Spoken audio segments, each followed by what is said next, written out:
Okay, excited to get back to work here today and prepare for a good football team coming into town this weekend. Good football team, good football program. Got a lot of respect for Gary Patterson and what he's accomplished at TCU. Been there for quite a while. I think he's won 85% of his games there. So, program that's used to winning, coaches that are used to winning.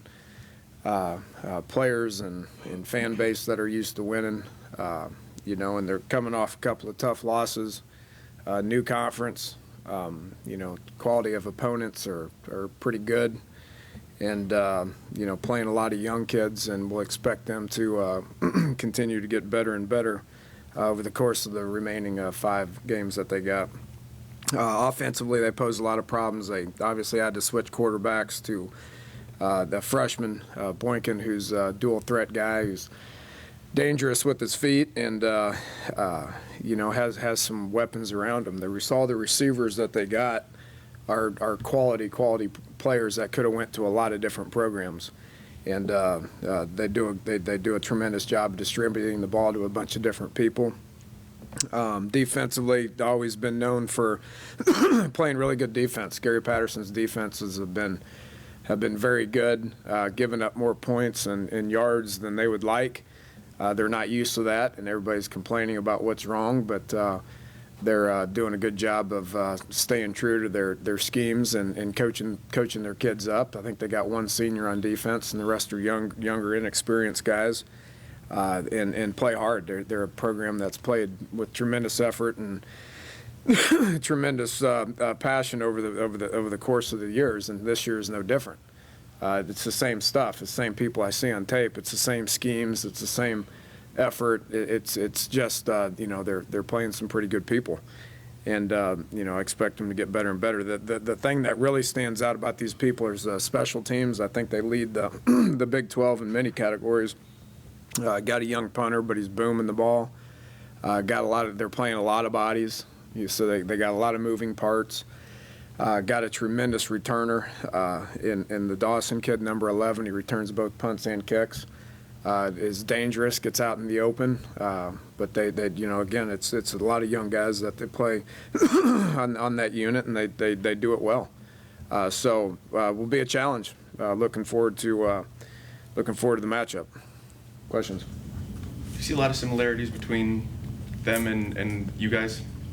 I don't try to compare anybody. We try to get to know our opponent as well as we can, and we worry about ourselves, and we try to get our guys prepared to play, and from a mentality standpoint, and then we get out there and hopefully we're in the right frame of mind, and we play hard. So we worry a little bit more about ourselves than we do the opponent. With that said, we get to know the opponent as well as we can, and what to expect, and then try to get our guys in the right frame of mind to go out there and execute.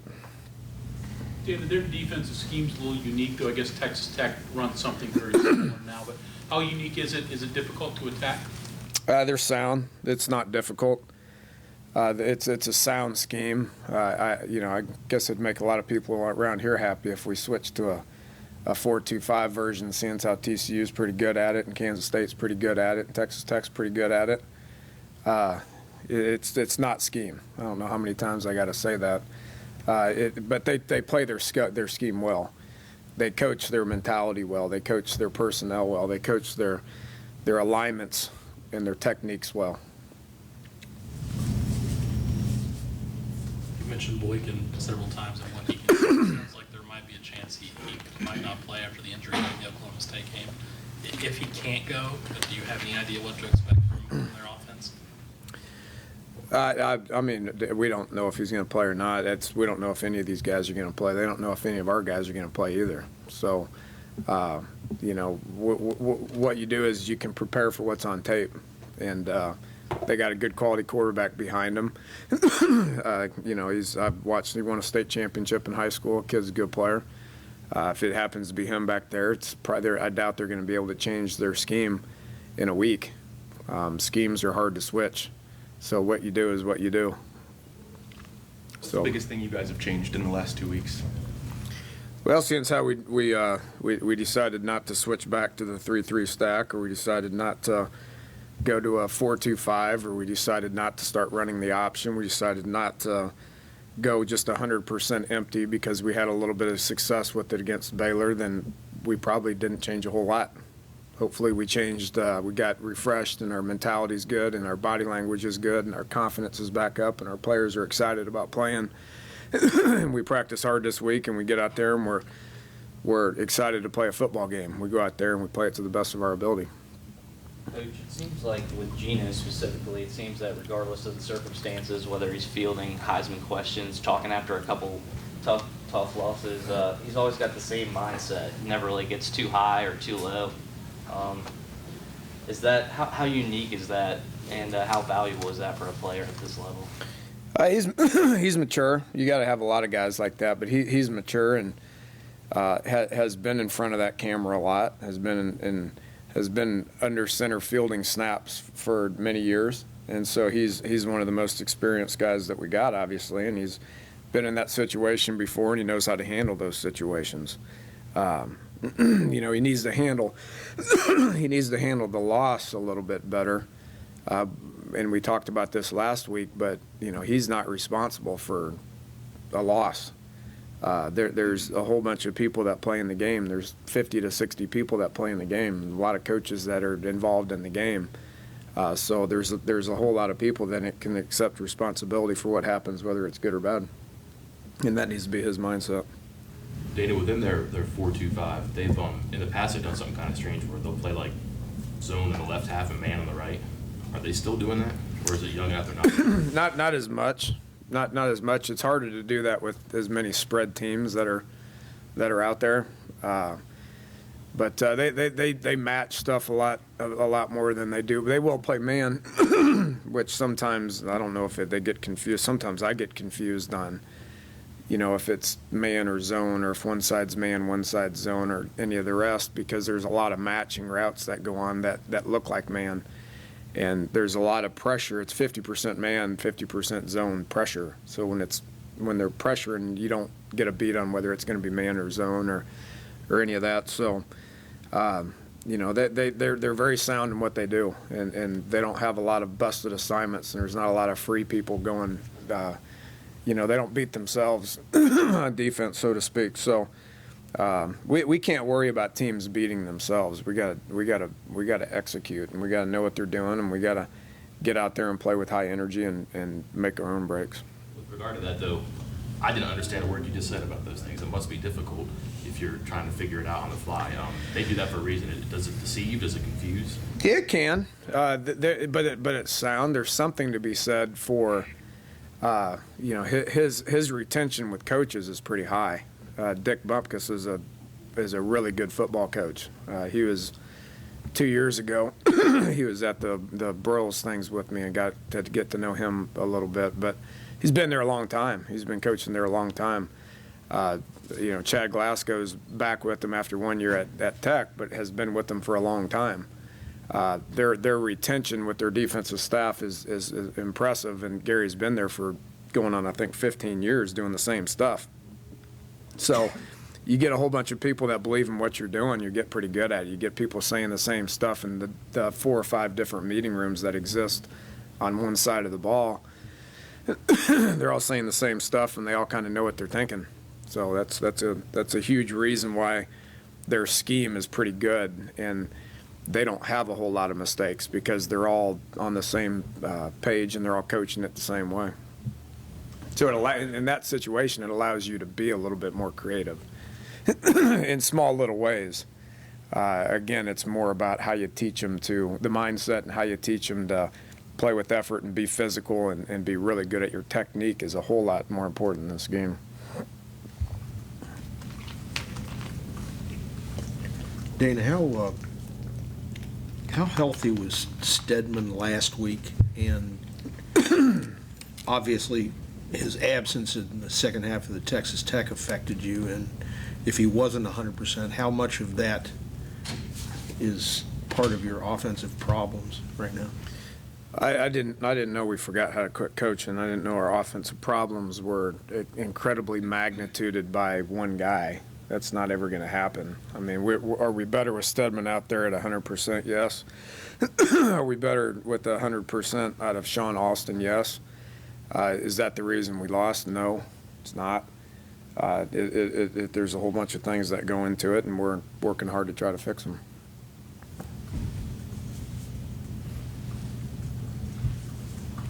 Is the offense any different with Boykin versus the original guy?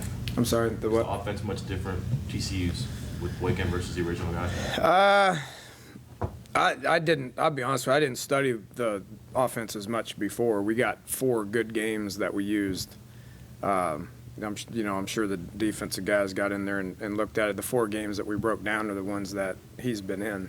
That's a whole lot more important. You know, you had a veteran quarterback that was a physical presence. That was a big dude.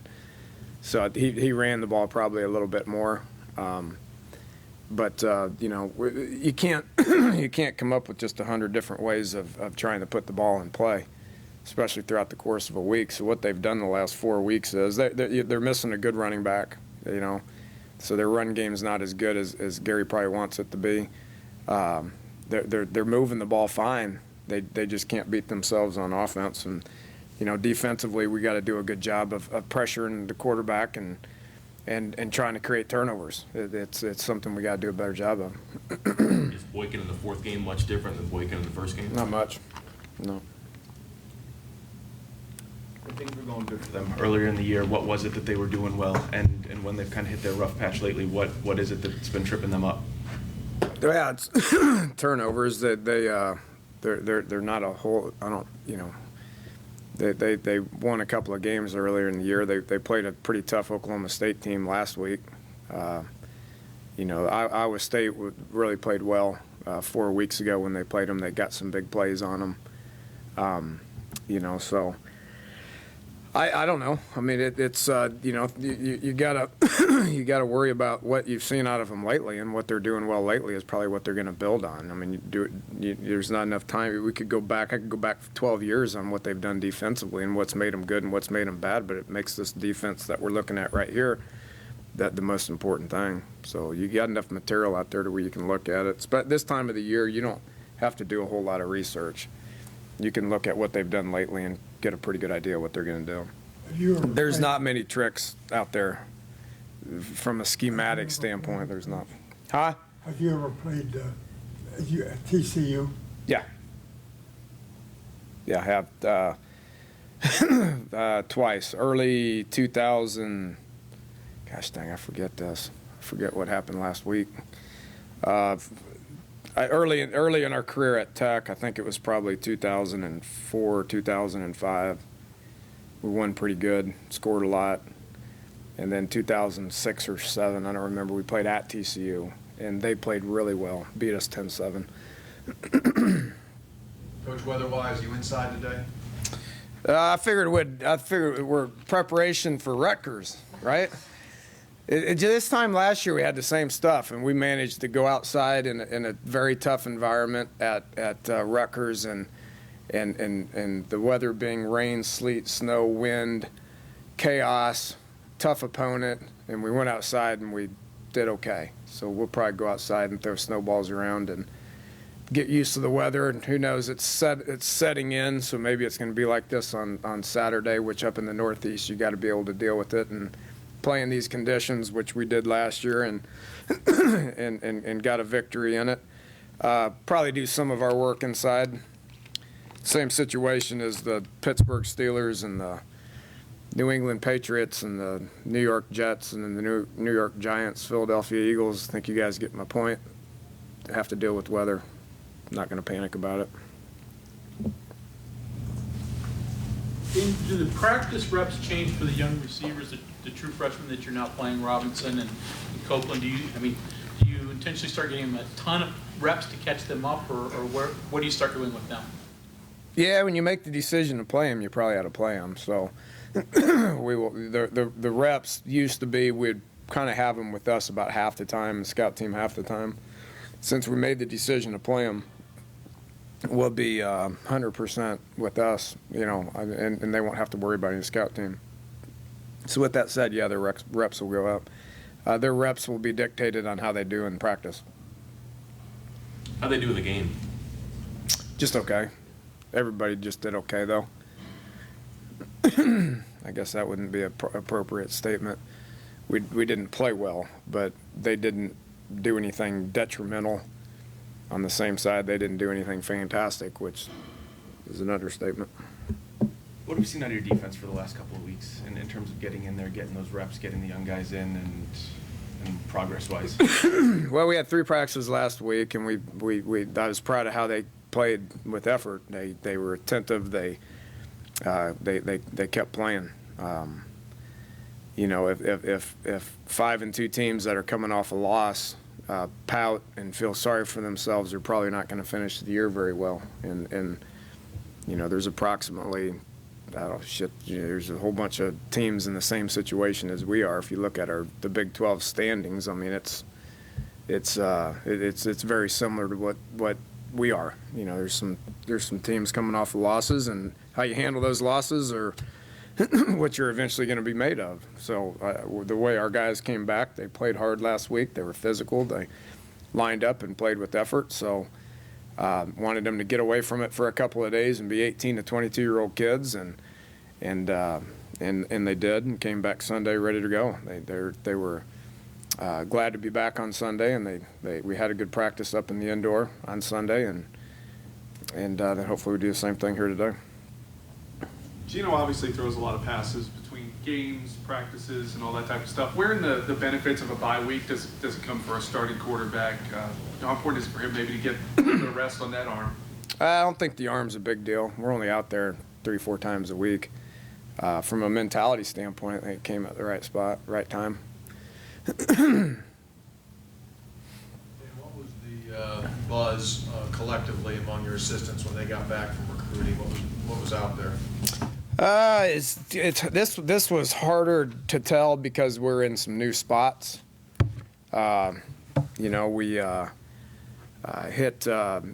in some areas that we had been before, but we're there to kind of more evaluate and try to get into some spots and see some kids we hadn't seen yet for the first time. So it did a good job of evaluating guys. It was, you know, some long flights and some long drives to be able to get that situated and back here on time for Sunday at practice. You know, it was good to set our eyes on people. That doesn't have an immediate effect on some of these kids that are from all over the country.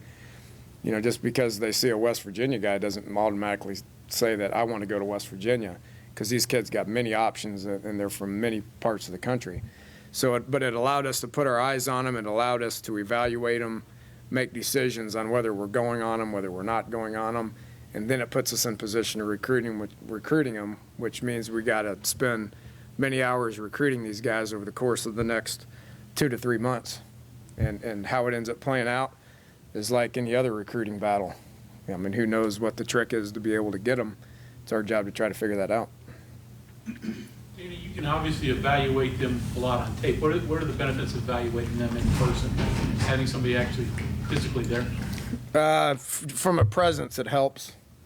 And just eyeballing them, you know, just to see what their height is and what their size is, and you can't tell any of that stuff on tape. So you got to get out there and you got to put your own eyes on them and see for yourself if it's exactly what you're looking for. When you're recruiting a junior college guy, you don't want to be wrong. You want to you got to identify what your need is and then go see if that kid fits that need. And then he's got to research us and see if the need's on our end, if it is what it is. I don't want to go there and sit behind a guy for 2 years and not play. So. Dana, is Broderick Jenkins still out? No, he's fine. I don't know if he's fine. I mean, we got, from an injury standpoint, everybody's practicing, but Travis Bell's out for the year. I think you guys know that. Juwan Snow's out for the year with his shoulder surgery. Avery Williams is out for the year with the neck surgery. So those 3 guys are out. Everybody else is practicing. Hopefully we'll be ready to go.